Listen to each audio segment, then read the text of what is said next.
Hello friends, welcome back films ফরএভারে। বন্ধুরা, আজ আমি এক্সপ্লেন করব একটা বেস্ট সার্ভাইভাল থ্রিলার মুভি যার নাম দ্য গোট লাইফ। এই মুভিটা সত্যি ঘটনার উপর বেসড, রিয়েল ক্যারেক্টারের উপর ইন্সপায়ার্ড হয়ে এই মুভিটা বানানো হয়েছে। তাই এই মুভিটা দেখার সময় আপনারা ভাববেন যে এই ঘটনাগুলো সত্যিই কারোর সাথে রিয়েল লাইফে হয়েছে, তবেই এই মুভিটা দেখার সময় আপনারা ইমোশনাল ফিল করবেন। এই মুভিটির ডিটেলিং এত ভালোভাবে করা হয়েছে যে মুভিটি তৈরি করতে সময় লেগেছে 16 বছর। এটি এই বছরের বেস্ট মুভিগুলোর মধ্যে একটা বলতে পারেন। আর এখন এই মুভিটি নেটফ্লিক্সের ট্রেন্ডিংয়ে চলছে এবং মুভিটির রেটিংও খুব হাই। আশা করছি সিনেমাটা আপনাদেরও ভালো লাগবে। তাহলে চলুন বন্ধুরা, মুভি স্টোরিটা এক্সপ্লেন করা যাক। মুভির শুরুতেই আমরা সৌদি আরবের একটা এয়ারপোর্টে নাজিব আর হাকিম নামের দুটো মালায়ালি লোককে দেখতে পাই, যারা ভালো চাকরি আর জীবনের জন্য নিজেদের বাড়ির লোকদের থেকে এত দূরে ভারত ছেড়ে আরবে এসেছে, যাতে এখানে কাজ করে প্রচুর অর্থ কামিয়ে তারা ভারতে ভালোভাবে জীবন কাটাতে পারে। এবার আমরা সৌদি আরবের এয়ারপোর্টে দেখতে পাই নাজিব মোহাম্মদকে। পাসপোর্ট চেকিংয়ে সে ভয়ে ভয়ে দাঁড়িয়েছিল। এরপর চেকিং অফিসার তাকে কিছু একটা জিজ্ঞাসা করে, কিন্তু সে কিছুই বুঝতে পারে না। তখন লাইনে থাকা নাজিবের বন্ধু হাকিম এগিয়ে আসে, কিন্তু সেও কিছু বুঝতে পারে না, কারণ এরা দুজনই শুধু মালায়ালাম ভাষা বোঝে। এছাড়া তারা ইংরাজি বা আরবি কোনো ভাষাই বোঝে না। কিন্তু তবুও হাকিম হেল্প স্যার বলে কোনো রকমে দুজনের পাসপোর্টে অ্যাপ্রুভাল নিয়ে চেকিং থেকে বেরিয়ে আসে। এবার যখন এরা এয়ারপোর্টের বাইরে আসে, তখন এদের কথার মাধ্যমে আমরা বুঝতে পারি যে যেই কোম্পানির জন্য এরা কাজ করতে এসেছে তাদের এদের জন্য গাড়ি পাঠানোর কথা। কিন্তু অনেক সময় পার হয়ে যাওয়ার পরও কেউ আসে না। এক প্রকার এয়ারপোর্ট ফাঁকা হয়ে যায়, শুধু এরা দুজনই দাঁড়িয়ে থাকে।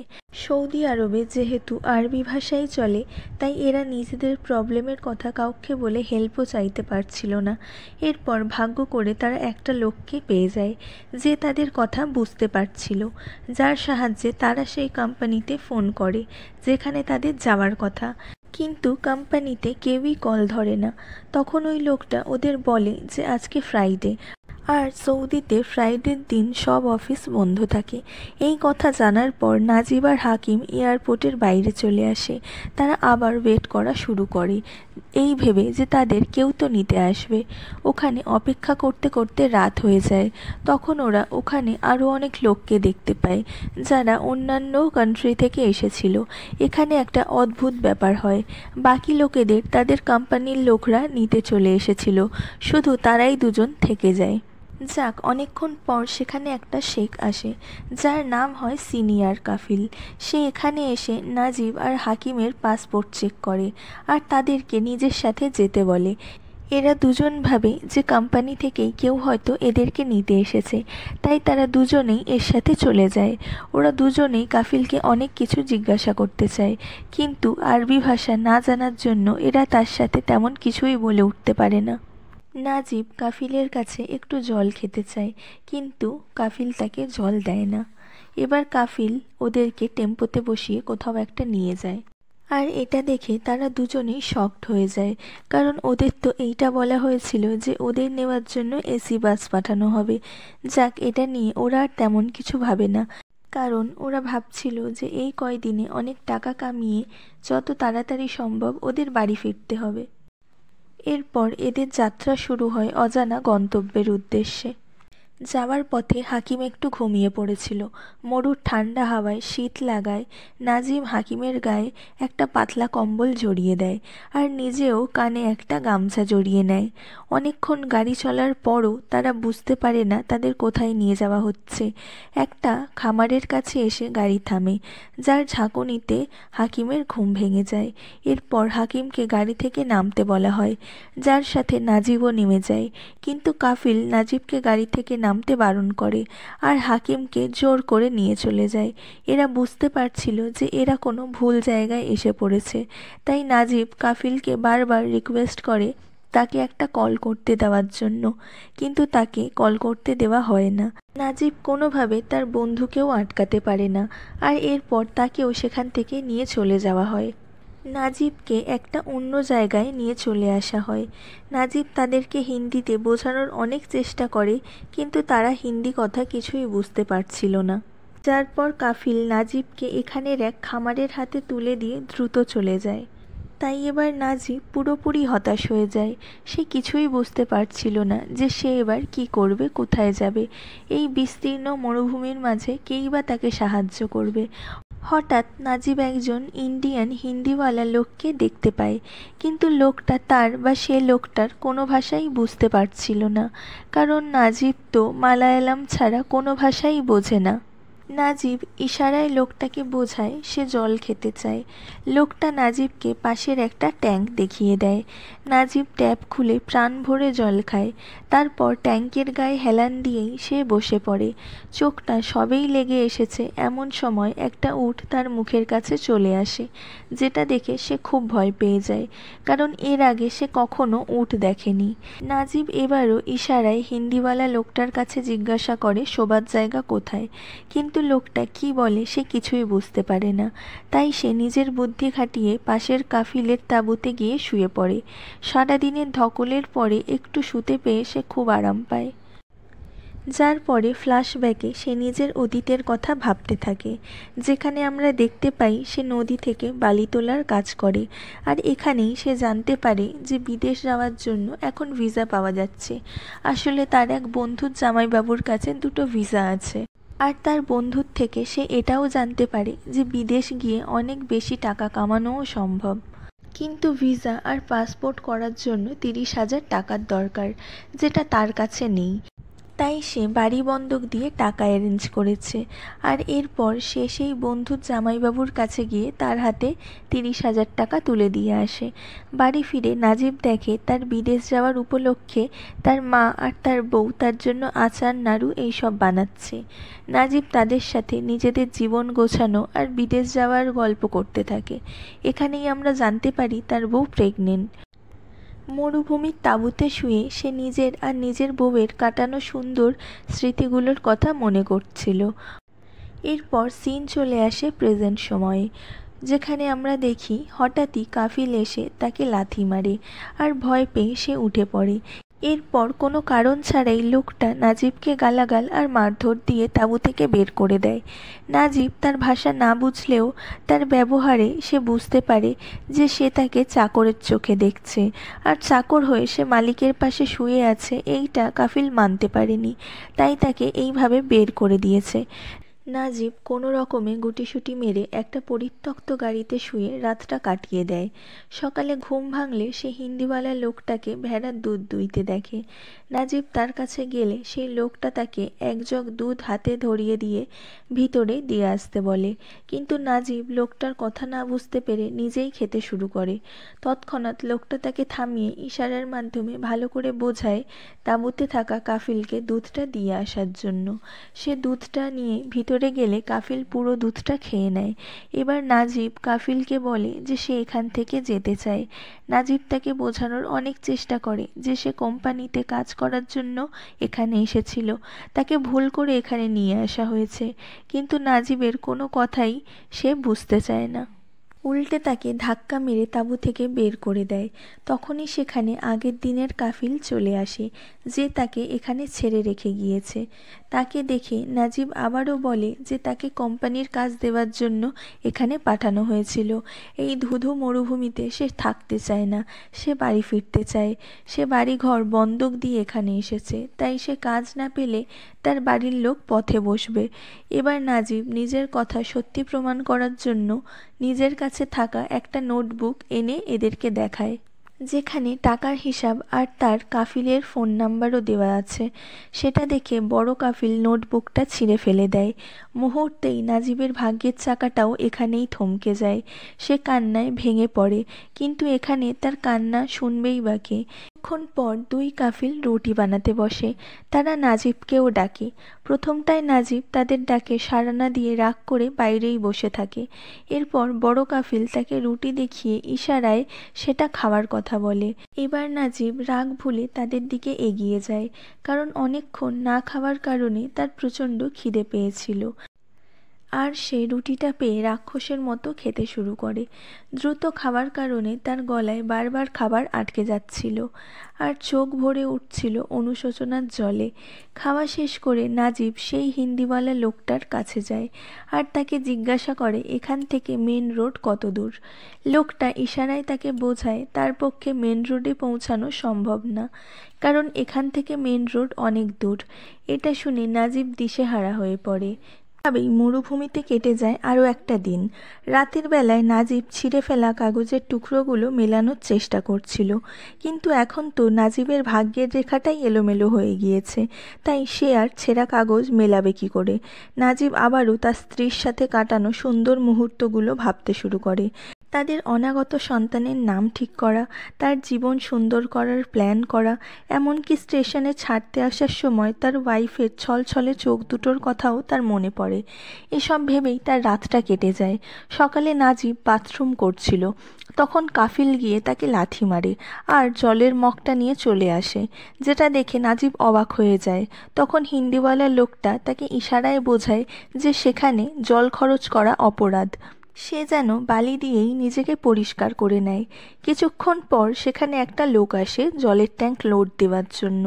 নাজিব তাকে বলে সে যেন তাকে এখান থেকে নিয়ে যায়। তখনই বড় কাফিল তাকে দেখে ফেলে আর তাকে জিজ্ঞাসা করে সে এই লোকটার সাথে কি কথা বলছিল। সে বলে সে তাকে কিছুই বলেনি, কিন্তু কাফিল তার প্ল্যান ঠিকই বুঝে ফেলে আর তাই সে নিজের পাগড়ি থেকে একটা চাবুক খুলে নাজিবকে মারতে শুরু করে। একটা সময়ের পর নাজিব চাবুকটা ধরে নেয় আর সে চিৎকার করে বলে যে সে এখান থেকে চলে যেতে চায়। চাকর মনিবের মুখের উপর কথা বলায় কাফিল খুব রেগে যায় আর সে তাঁবু থেকে গিয়ে বন্দুক বের করে আনে। নাজিব বন্দুকের নল চেপে ধরলে কাফিল আরও রেগে যায়। সে প্রথমে নাজিবকে লাথি মারে, তারপর বন্দুক দিয়ে মেরে তার মাথা ফাটিয়ে দেয়। এত মার খেয়ে নাজিব মাটিতে পড়ে যায় আর সে উঠতে পারে না। এদিকে নাজিবকে মার খেতে দেখে সেই জলের লোকটাও তার দিকে অসহায়ের মতন তাকিয়ে থাকে। কখন যে ট্যাঙ্ক ছাপিয়ে জল গড়িয়ে পড়ে যাচ্ছে সেটা সে খেয়ালই করে না। গড়িয়ে যাওয়া জলের ধারার দিকে তাকিয়ে নাজিবের আবারও তার স্ত্রীর সাথে কাটানো সুন্দর এবং রোম্যান্টিক সময়ের কথাগুলো মনে পড়তে থাকে। তাদের সংসারে অভাব ছিল ঠিকই, কিন্তু সুখের অভাব কখনোই ছিল না। প্রচুর পয়সা না থাকলেও জলের অভাবও ছিল না। সবচেয়ে বড় কথা, তাদের দুজনের প্রতি দুজনের ভালোবাসার কোনো কমতি ছিল না। নাজিব জানে না যে তার ওয়াইফের সুন্দর মুখটা সে আর কখনো দেখতে পাবে কিনা। এরপর সিন চলে আসে প্রেজেন্ট টাইমে, যেখানে আমরা দেখতে পাই ওই মরুভূমির মাঝে বসে নাজিব চিৎকার করে তার ওয়াইফ সাইনুর নাম ধরে ডাকে আর খুব কাঁদতে থাকে, কারণ এই অবস্থায় নিজের কষ্টগুলোকে মন থেকে বের করে দেওয়া ছাড়া তার কাছে আর কোনো উপায় নেই।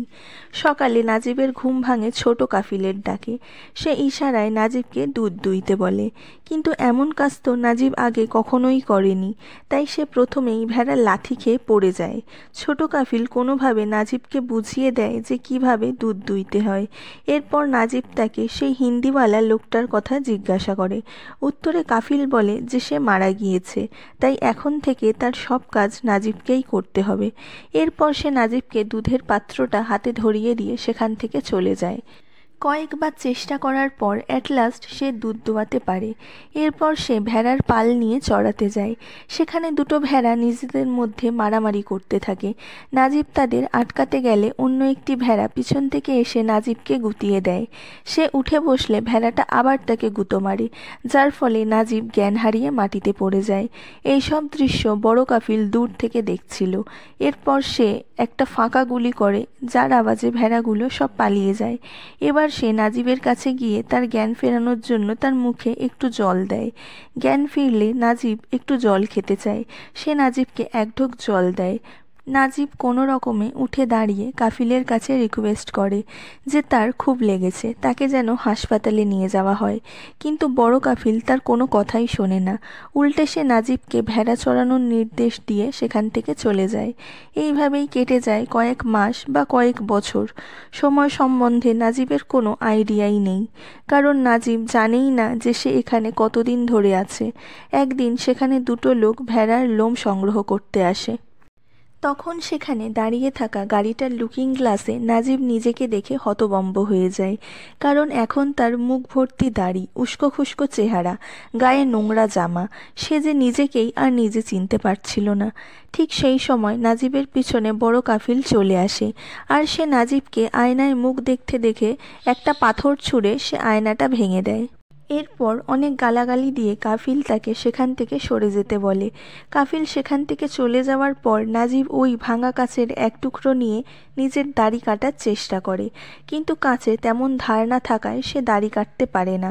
কষ্টে আর হতাশায় সে এবার কাঁদতে শুরু করে আর বিড়বিড় করে বলে যে আমি আর পারছি না, ভগবান তুমি আমাকে মুক্তি দাও আর নয়তো মৃত্যু দাও। এরপর সে সেখানে কিছু শকুনকে দেখতে পায়, তাদের ফলো করে সে পাহাড়ের উপরে যায় আর সেখান থেকে দেখে যে একটা লোক নিচে পড়ে আছে আর শকুনগুলো তাকে ছিঁড়ে ছিঁড়ে খাচ্ছে। এরপর সে দ্রুত নিচে নামে আর লোকটার কাছে গিয়ে দেখে যে এই তো সেই হিন্দিওয়ালা লোক। নাজিব অবাক হয়ে মৃতদেহ দেখছিল, কিন্তু তখনই শকুনরা তার উপর অ্যাটাক করে দেয়। কিছুক্ষণ লড়াই করে শেষে বাধ্য হয়ে নাজিব সেখান থেকে পালিয়ে আসে। এরপর খামারে ফিরে সে তার মায়ের আচারের বয়ামটা হাতে নিয়ে নিজের পরিবারের কথা চিন্তা করতে থাকে। বয়াম থেকে এক টুকরো আচার বের করে সে মুখে দেয় আর নিজের মনকে শক্ত করে। তারপর সে ভাবে যেইভাবেই হোক তাকে সেখান থেকে পালাতে হবে, না হলে তাকেও একদিন ওই হিন্দিওয়ালা লোকটার মতোই মরতে হবে, আর তার শরীরও শকুনে ছিঁড়ে খাবে। এর পর দিন ভেড়া চড়াতে গিয়ে নাজিব পালানোর চেষ্টা করে। দিকবিদিক জ্ঞানশূন্য হয়ে সে দৌড়াতে থাকে, কিন্তু সে জানতো না যে বড় কাফিল তার উপর দূর থেকে নজর রাখছে। নাজিবকে পালাতে দেখে বড় কাফিল দূর থেকে তার পায়ের কাছাকাছি গুলি করে, যার ফলে আতঙ্কে নাজিব পড়ে যায়। এরপর কাফিল তার কাছে গিয়ে বন্দুকের হাতল দিয়ে তার পায়ে প্রচণ্ড আঘাত করে, যাতে সে আর কোনোদিন না পালাতে পারে। এরপর কাফিল তাকে খামারে নিয়ে গিয়ে দড়ি দিয়ে বেঁধে রাখে। নাজিব দাঁত দিয়ে দড়িটা কোনো রকমে খুললেও সে কোনোভাবেই দাঁড়াতে পারছিল না, কারণ তার পায়ে খুব ব্যথা করছিল। তাই একটু জলের জন্য সে হামাগুড়ি দিয়ে দিয়ে সামনের দিকে এগোতে থাকে। এরপর সেখানে রাখা ভেড়াদের জলে সেও মুখ ডুবিয়ে ভেড়াদের মতোই জল খেতে থাকে। কিছুদিন পর সুস্থ হয়ে গেলে সে আবারও ভেড়ার পাল নিয়ে চড়াতে যায়। ঠিক তখনই আকাশ ঘন কালো মেঘে ঢেকে যায় আর শিল পড়তে থাকে। ভেড়ার পাল নিয়ে সে একটা গুহার নিচে আশ্রয় নেয়। অনেকক্ষণ পর সে দূর থেকে ভেসে আসা একটা আওয়াজ শুনতে পায়। সেই আওয়াজ অনুসরণ করে সে গুহার ভিতর ঢুকে যায়। সেখানে সে একটা সুড়ঙ্গ দেখতে পায়, আর সেই সুড়ঙ্গ দিয়েই সে পাহাড়ের অপর প্রান্তে পৌঁছে যায়। এরপর ভাগ্যক্রমে সে সেখানে হাকিমকে দেখতে পায়। এতদিন পর দুজনে দুজনকে দেখতে পেয়ে জড়িয়ে ধরে কাঁদতে শুরু করে। এবার হাকিম নাজিবকে পালিয়ে যাওয়ার প্রস্তাব দেয়, কিন্তু নাজিব বলে কোথায় পালাবো, কিভাবেই বা পালাবো, এখান থেকে পালানোর যে কোনো রাস্তাই নেই। এরপর তারা আবার কাঁদতে শুরু করে। কিছুক্ষণ পর হাকিমের কাফিলের গাড়ি চলে আসে আর তাকে সেখান থেকে চলে যেতে হয়, কিন্তু যাওয়ার আগে সে নাজিবকে বলে যায় যে তারা আবারও দেখা করবে। পরদিন হাকিম নাজিবের জন্য ওই জায়গায় বালি চাপা দিয়ে একটা চিঠি রেখে যায়, কিন্তু নাজিব সেখানে পৌঁছানোর আগেই চিঠিটা উড়ে যায়। নাজিব চিঠিটা ধরার চেষ্টা করে, কিন্তু তখনই সেখানে তার কাফিল চলে আসে, যাকে দেখে নাজিব বসে পড়ে, যাতে তাকে দেখে মনে হয় যে সে বাথরুম করছে আর তাকে দেখে কাফিলের কোনো সন্দেহ না হয়। সৌভাগ্যবশত চিঠিটাও একটা কাঁটা ঝোপে গিয়ে আটকে গিয়েছে। কাফিল সেখান থেকে চলে গেলে নাজিব দ্রুত গিয়ে চিঠিটা ধরে ফেলে।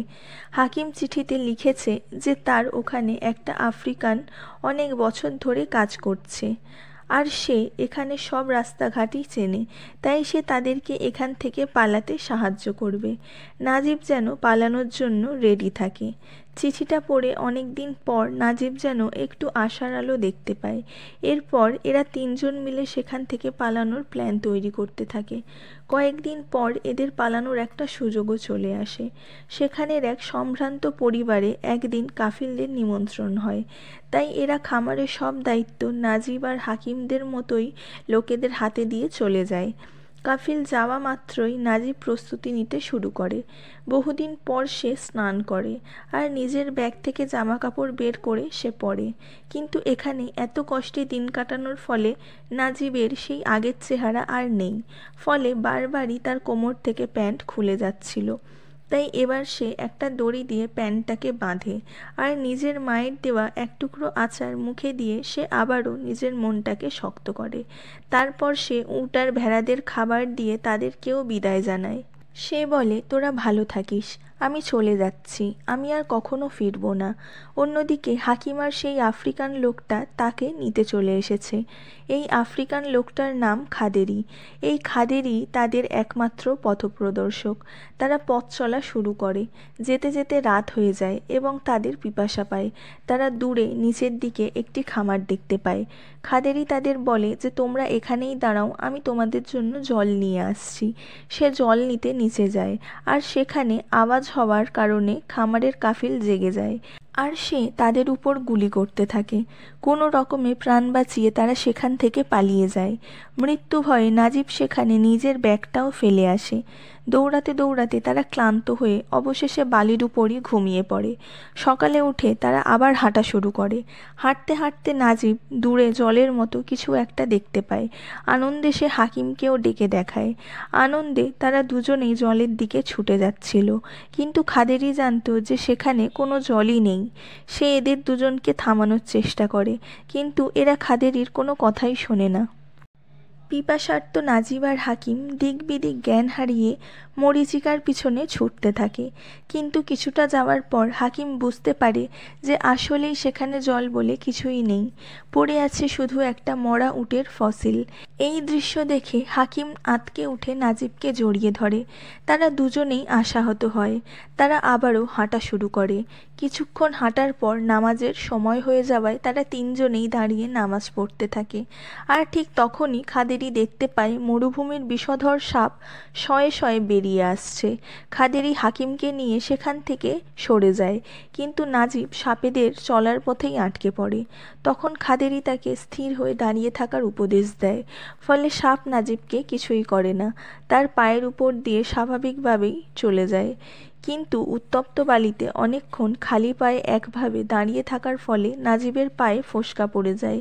হেঁটে যাওয়া তো দূরের কথা, সে কোনোভাবে উঠেই দাঁড়াতে পারছিল না। তখন খাদেরি নিজের জামা ছিঁড়ে নাজিবের পায়ে জুতোর মতো করে বেঁধে দেয়। বহু কষ্টে তারা আবারও এগোতে শুরু করে। হাঁটার সময় নাজিব বারবার পড়ে যাচ্ছিল। এদিকে খিদে আর তৃষ্ণায় হাকিমও মুমূর্ষু হয়ে পড়েছিল। সেও আজ চলার শক্তি পাচ্ছিল না। এদের দুজনকে নিয়ে খাদেরি কাহিল হয়ে পড়ছিল। এক পর্যায়ে খাদেরি হাকিমকে কাঁধে তুলে হাঁটা শুরু করে। এদিকে নাজিবের অবস্থাও খুব খারাপ হয়ে যায়, কারণ নাজিব আর হাকিমের শরীর ডিহাইড্রেশনের চরম পর্যায়ে পৌঁছে গিয়েছে। এবার খাদেরি নিজের জামা খুলে তাদেরকে ঢেকে দেয়। এমনকি খাদেরি নিজের গায়ে শেষ জামাটুকু খুলে তাদেরকে ছাওয়া দেওয়ার চেষ্টা করে। তাদেরকে তৃষ্ণায় কষ্ট পেতে দেখে খাদেরি নিজের কপালের ঘাম দিয়ে তাদের ঠোঁট ভেজানোর চেষ্টা করে। খাদেরি এদের যেইভাবে খেয়াল রাখছিল, এইভাবে হয়তো কোনো আপন মানুষও খেয়াল রাখে না। হাকিম আর জলের তৃষ্ণা সহ্য করতে পারছিল না, তাই সে আবারও মরীচিকা দেখে দৌড় দেয়। হাকিম এবার জল ভেবে মুঠো ভর্তি বালি খেতে শুরু করে। সে পাগলের মতো আচরণ করতে থাকে আর এক পর্যায়ে সে গড়িয়ে নিচে পড়ে যায়। নাজিব হাকিমের কাছে গিয়ে দেখে তার মুখ দিয়ে রক্ত পড়ছে। এটা দেখে নাজিব হাকিমকে নিয়ে ব্যস্ত হয়ে পড়ে। খাদেরি পাশে দাঁড়িয়ে নাজিবের অবস্থা দেখে কাঁদতে থাকে। কিছুক্ষণ পর হাকিম আর কষ্ট সহ্য করতে না পেরে মারা যায়। এরপর খাদেরি খেয়াল করে ভয়ঙ্কর এক বালিঝড় হঠাৎই তাদের দিকে এগিয়ে আসছে। খাদেরি কোনো রকমে নাজিবকে টেনে সেখান থেকে পালিয়ে যেতে থাকে। মুহূর্তেই হাকিমের মৃতদেহ চাপা পড়ে যায় বালির আস্তরণে। নাজিব আর খাদেরিও বেশি দূর পালাতে পারে না। বালিঝড় তাদেরকেও গ্রাস করে নেয়। খাদেরি নাজিবকে চেপে ধরে কোনো রকমে দুজনের প্রাণ বাঁচায়। ঝড় শেষে খাদেরি নাজিবকে ভরসা দেয়। সে নাজিবকে বলে, আর একটু ধৈর্য ধরো, আর কিছু দূর গেলেই মুক্তি পাওয়া যাবে। দুজনে আবার হাঁটা শুরু করে, কিন্তু কিছু দূর যাওয়ার পর নাজিব আবার পড়ে যায়। এরপর খাদেরি নাজিবের পায়ের কাপড় সরিয়ে দেখে তার পা থেকে চামড়া খুলে খুলে পড়ছে। তাই খাদেরি নিজের পায়ের বুট খুলে নাজিবের পায়ে পরিয়ে দেয়। এরপরই খাদেরি একটা টিকটিকি দেখতে পায়, আর সেটা দেখে খাদেরি খুব খুশি হয়ে যায়, কারণ সে ভাবে একটা জীবন্ত প্রাণী দেখা গিয়েছে মানে নিশ্চয়ই আশেপাশে কোথাও জল আছে। দুজনে প্রাণপণে দৌড়াতে শুরু করে এবং কিছু দূর পর একটা ছোট্ট ডোবাতে তারা জল দেখতে পায়। নাজিব জল দেখে আত্মহারা হয়ে জল খেতে যায়, কিন্তু খাদেরি তাকে জোর করে আটকায়, কারণ অনেক দিন জল না খাওয়ার পর হঠাৎ করে একবারে অনেক জল খেয়ে ফেললে শরীর আরও ডিহাইড্রেট হয়ে পড়ে। তাই খাদেরি প্রথমে ভেজা কাপড় দিয়ে নাজিবের ঠোঁট ভিজিয়ে দেয়। জলের ছোঁয়া পেয়ে নাজিবের শরীর শীতল হয়ে ওঠে। অন্যদিকে খাদেরি কোকের একটা খালি বোতল খুঁজে পায়। বোতলে শীষ দিয়ে সে সুন্দর সঙ্গীত সৃষ্টি করে, কারণ মিউজিক আমাদের শরীর আর মনকে অনেকটা শান্ত করে। এরপর তারা সেখানে কিছুক্ষণ রেস্ট নিয়ে আবার পথ চলা শুরু করে। কিছুটা গিয়ে তারা বিস্কুটের একটা খালি র্যাপার দেখতে পায়, আর কিছু দূরে তারা গাড়ির চাকার ছাপও দেখতে পায়। এতে তাদের মনে আশা জেগে ওঠে, কাছে হয়তো নিশ্চয়ই কোনো জনবসতি আছে, কিন্তু তারা এগোতেই থাকে এবং কোনো জনবসতিও দেখতে পায় না, যাতে তারা আবার হতাশ হয়ে পড়ে। রাতটা তারা সেখানেই কাটিয়ে দেয়। ঘুম ভেঙে নাজিব দেখে খাদেরি কোথাও নেই, সে চলে গেছে। তবে যাওয়ার আগে কোকের বোতলে সে জল আর একটা খেজুর রেখে গিয়েছে। এরপর নাজিব একাই হাঁটা শুরু করে। কিছু দূর গিয়ে খিদে পেলে সে খেজুর আর জলটা খেয়ে ফেলে। এরপর সে নিজের সব শক্তি দিয়ে দৌড়ানো শুরু করে। কখনো দৌড়ে আবার কখনো গড়িয়ে সে মেন রোডে পৌঁছে যায়। রাস্তা দিয়ে ঘন ঘন গাড়ি চলছিল। নাজিব গাড়ি থামানোর চেষ্টা করে, কিন্তু সব গাড়ি তাকে পাশ কাটিয়ে চলে যায়। অবশেষে একজন শেখ তাকে দেখতে পেয়ে গাড়ি থামায় এবং তাকে গাড়িতে তুলে নেয়। শেখ তাকে জলও খেতে দেয়। জল খেয়ে এসি গাড়িতে নাজিব ঘুমিয়ে পড়ে। শেখ তার অবস্থা দেখে দীর্ঘশ্বাস ফেলে তাকে বেচারা বলে সম্বোধন করে। শেখ তাকে লোকালয়ে এনে নামিয়ে দেয়। এরপর সেখানকার এক ইন্ডিয়ান কমিউনিটি নাজিবকে খুঁজে পায় এবং উদ্ধার করে তাকে নিয়ে যায়। এবার তারা নাজিবের দাড়ি কেটে তাকে স্নান করিয়ে পরিষ্কার পরিচ্ছন্ন করে তাকে আশ্রয় দেয়। এতদিন স্নান না করার ফলে একেবারে গায়ে এত জল পড়ায় তার জ্বর চলে আসে, সে অসুস্থ হয়ে যায়। কিছুদিন পর সে সুস্থ হয়ে উঠলে ইন্ডিয়ান কমিউনিটির একজন তাকে তার বাড়ির লোকের সাথে কথা বলিয়ে দেয়। ফোনে নিজের বউয়ের কান্নার আওয়াজের সাথে সে নিজের সন্তানের কান্নার আওয়াজও শুনতে পায়। নাজিব কোনো কথা বলতে পারে না, সে শুধু নিজের বউয়ের কান্না জড়ানো গলার আওয়াজ শুনতে থাকে। এরপর ইন্ডিয়ান কমিউনিটির এক লোক নাজিবকে থানায় নিয়ে যায় আর নাজিবের মিসিং রিপোর্ট লেখায়, কারণ সে নিজের সব আইডেন্টিটি হারিয়ে ফেলেছিল। এরপর পুলিশ স্টেশনের একটা বোর্ডে নাজিব খাদেরির ফটো দেখতে পায়। সেটা দেখে সে খুব অবাক হয়। সে বুঝতে পারে তার কাফিল হয়তো তার নামে মিসিং রিপোর্ট করিয়ে গিয়েছে, যেটা দেখে নাজিবের খুব কষ্ট হয়। যাই হোক, এরপর নাজিবকে জেলের একটা কামরায় নিয়ে যাওয়া হয়। সেখানে তারই মতো কাজ ছেড়ে পালিয়ে আসা আরও অনেকেই ছিল। নাজিব দেখতে পায় পুলিশ কাফিলদের এখানে ডেকে এনেছে। কাফিলেরা তাদের দাসেদের খুঁজে বের করছে আর তাদের মারতে মারতে এখান থেকে নিয়ে যাচ্ছে। এবার নাজিবের চোখ পড়ে নিজের কাফিলের দিকে। তাকে দেখে ভয়ে সে আতঙ্কে গুটিসুটি মেরে যায়, কিন্তু সেই বড় কাফিল তাকে নিয়ে যায় না। সে নাজিবের কানে কড়া গলায় আরবিতে কিছু কথা বলে। নাজিব তার কথা বুঝতে পারে না। তখনই পাশে থাকা একজন ইন্ডিয়ান তার কথার অর্থ নাজিবকে বুঝিয়ে দেয়।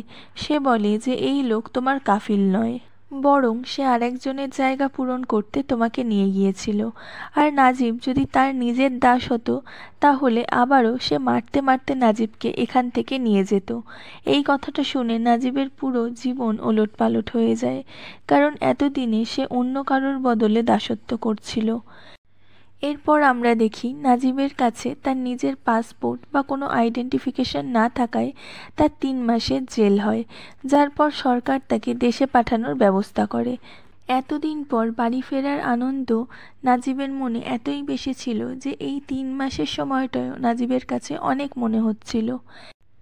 এরপর ফ্লাইটে ওঠার সময় অনুতপ্ত হয়ে সে নিজের মনে মনে বলে, প্রিয় সন্তান, তোমার ভবিষ্যৎ উজ্জ্বল করার জন্য আমি এই প্রবাসে এসেছিলাম, কিন্তু বাকিদের মতো তোমার জন্য আমি কিছুই নিয়ে যেতে পারছি না। আমি শুধু তোমাকে নিজের জীবনের বাকি দিনগুলোই দিতে পারবো। এই বলে সে প্লেনে উঠে পড়ে, আর কয়েক ঘন্টা পরেই সে আবারও নিজের পরিবারের কাছে ফিরে যেতে পারবে। এখানেই এই মুভি স্টোরিটা শেষ হয়ে যাচ্ছে। বন্ধুরা, এই মুভিটা আমাদের ভাবতে বাধ্য করবে যে অন্য দেশে গিয়ে এইভাবে দাসত্বের জীবন কাটানোর চেয়ে নিজের দেশে শত অভাবেও সুখে থাকা অনেক ভালো। ওই মরুভূমির মাঝে প্রত্যেক মুহূর্তের জীবন যে কী ভীষণ কষ্টকর তা আমরা এই মুভির মাধ্যমে বুঝতে পেরেছি, যেখানে জীবন যন্ত্রণাদায়ক আর মৃত্যু ভয়াবহ।